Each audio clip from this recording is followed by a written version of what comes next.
Você já pensou que a raiva, pois é, a raiva, ela pode ter um valor inestimável em momentos de mudança?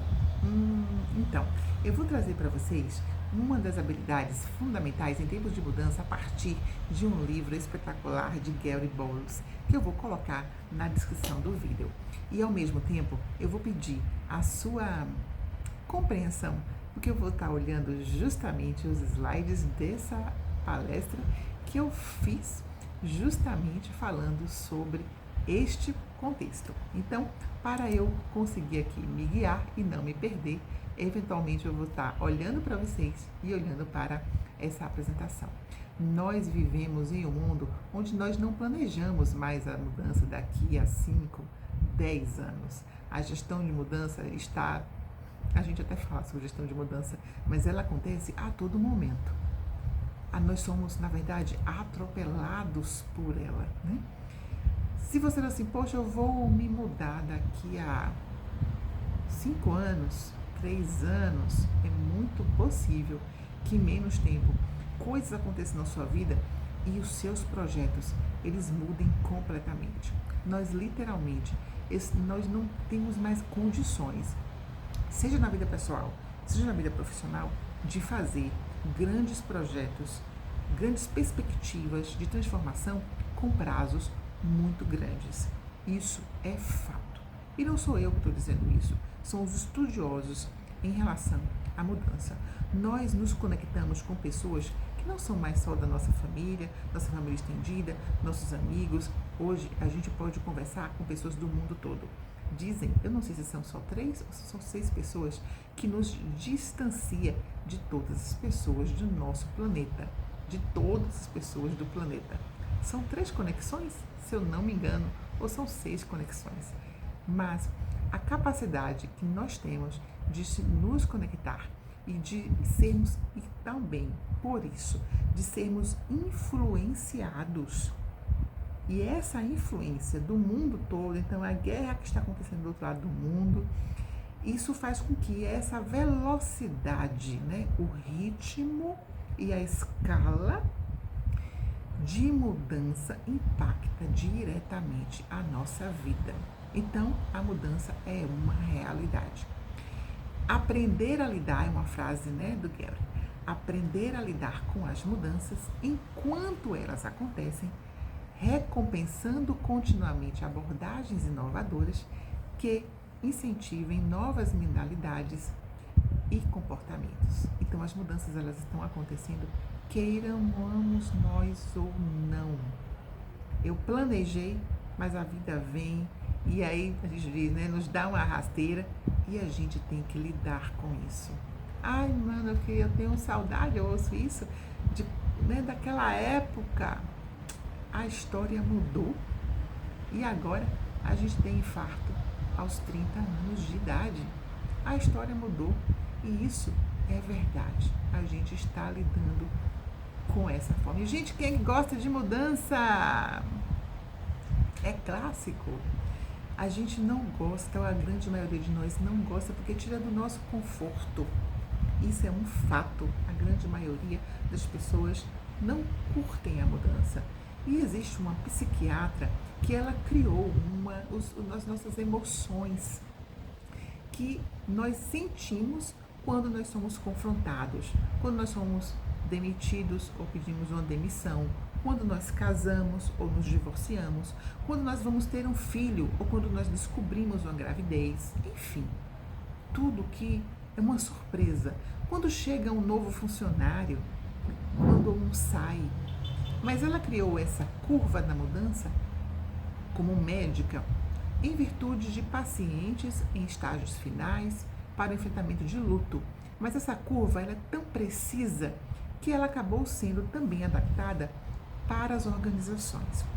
Quando nós somos confrontados para situações que para nós é difícil, a primeira coisa que nós fazemos é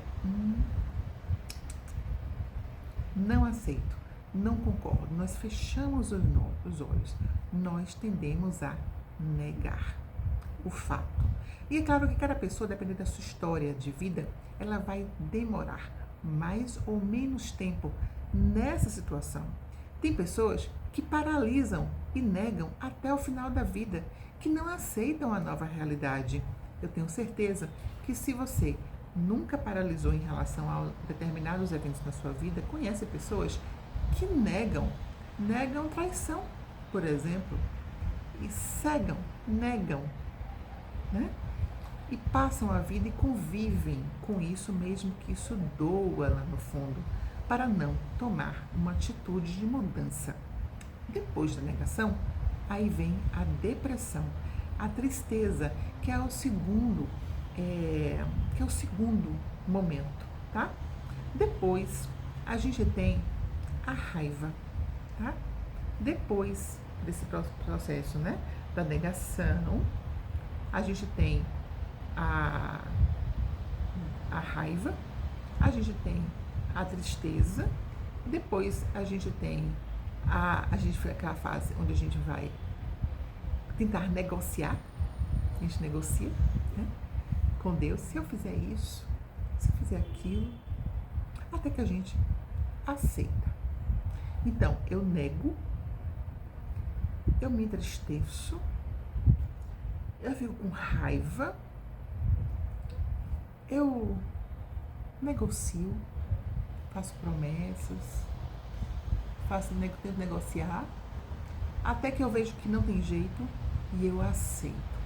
Tem pessoas que passam por todas essas fases. Às vezes a gente evolui e volta, e evolui um pouquinho. Enfim, cada pessoa com a sua história, depender da situação. Eu falei para vocês que a gente nega, a gente entristece e a gente chega um momento que a gente tem uma raiva danada, né? Raiva em momentos de mudança. E algumas pessoas paralisam na raiva, se sentem revoltados com determinadas situações. E eu não estou dizendo que isso é bom ou ruim. E algumas pessoas extremamente raivosas negam a raiva. E quando a gente nega qualquer um desses estágios, isso é ruim. Eu não estou dizendo que na raiva a gente tem que sair destruindo as coisas. Isso não é inteligente, para não falar a palavra que eu gostaria de dizer. Nós precisamos ter consciência das nossas emoções e termos a inteligência e a sabedoria de utilizarmos essa força, essa energia para nos mobilizar para uma ação efetiva de uma forma construtiva.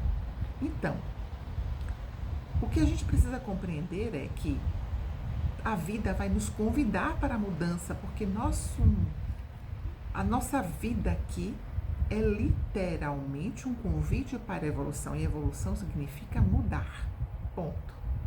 E aí, uma frase de Benjamin Franklin: a ira jamais é sem motivo, embora raramente ele coloca, é um bom motivo.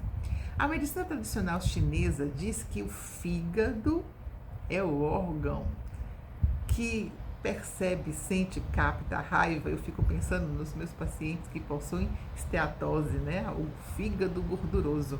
O quanto essas pessoas conseguem, de fato, elaborar a raiva que sentem. Será que existe, né, uma relação? A raiva nos convida, que eu gostaria que você prestasse muita atenção nisso, a raiva nos convida a fazer contato com a trajetória que a nossa alma busca, que provavelmente não é aquela que a gente pensou. Ou então, é necessário um redirecionamento. Em geral, a gente fica com raiva de tudo, ou de algo que é externo, mas o redirecionamento, ele é do nosso papel. É a partir dele que se deve rever o que foi programado. Quando a raiva vem, é um convite para que a gente tome posse da nossa força e a gente reveja a trajetória. Não é para a gente ficar paralisado, não é para a gente jogar, né, papel, para a gente arrebentar as coisas, não. É para a gente questionar o nosso valor. É para a gente questionar o nosso merecimento. É para a gente questionar o nosso posicionamento, a nossa autorrealização. É para a gente tomar, é um convite para a gente tomar uma atitude, para a gente olhar as coisas sobre uma outra perspectiva. É para a gente ter um senso de presença, para a gente questionar os nossos propósitos. É o chacoalhão que a gente precisa. A raiva precisa ser um mobilizador de confronto com nós mesmos, para que a gente saia para a vida. E a gente pode utilizar essa energia de forma positiva. Tá com raiva? Saia para caminhar, saia para correr. Grite lá na praia, lá no campo. Coloque para fora essa energia. Utilize o esporte de uma forma positiva. Pega um monte de almofada, dá um monte de murro na almofada, porque o seu corpo talvez precise. Chame alguém da sua confiança e converse, fale. Mas lembre-se que é sobre você, não é sobre a outra pessoa. Distraia, vá divertir-se, racionalize, esfrie, dê voz a essa emoção de uma forma valorosa. Então, é muito importante, esse autor diz que uma dessas habilidades, as habilidades do amanhã, a gente precisa focar e ultrapassar essa emoção, mesmo que a gente até às vezes, né, veja que não vale a pena fazer a negociação e a gente aceite. Quanto mais rápido a gente passar por essa raiva e se posicionar, mais a gente vai ser um solucionador de problema, a gente vai ter capacidade de adaptação, ser criativo e empático. A raiva, ela não é uma emoção negativa. A raiva é uma emoção que diz: se posicione, tome controle da sua vida, olhe as coisas de uma outra perspectiva. Mesmo que isso signifique, dê um tempo para você mesmo.